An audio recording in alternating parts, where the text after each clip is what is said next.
Hello, my name is Carlene Hyatt, and this is my cultural and literacy autobiography. Most of my early years in schooling were met through Texas schools here in Crowley, where I have lived since I was 3 years old.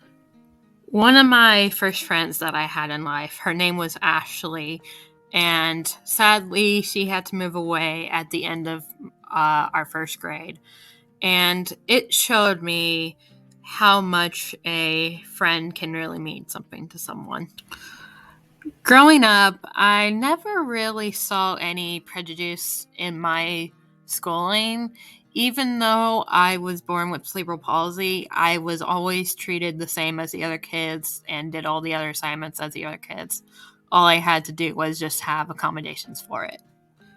Sadly, in my family, I have experienced prejudice, not to me specifically, and not to anyone in my family, but to the other groups around me due to one of my family members' prejudice.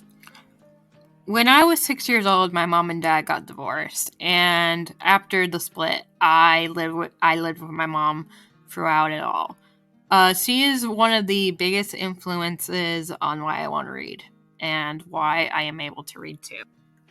Sadly, I was not given much of a choice when it came to school reading. I always had to read what was required of me, and that kind of made it very hard to enjoy reading while in school. Reading and writing never really clicked with me as a child.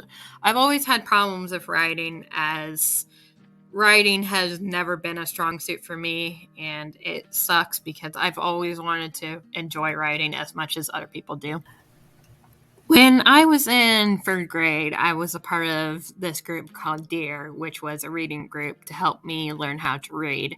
And it's probably one of the biggest influence on why I am able to read today. By the time I was in fifth grade, I discovered this series called Fairy Realm by Emily Rhoda. It was one of the biggest influences on reading for fun, and it is still, to this day, one of the series that got me into. One of the other series that I grew to love as a child was the Nancy Drew series. It was one of the series that got me into mysteries, and it was a good sort of genre swap from the fantasy that I used to read growing up. And it is probably what made me realize that there was other genres in the world other than fantasy. Even today, I bring a Kindle with me wherever I go, and I hope that these influences have helped me with reading for as long as the end of time. Thank you for watching.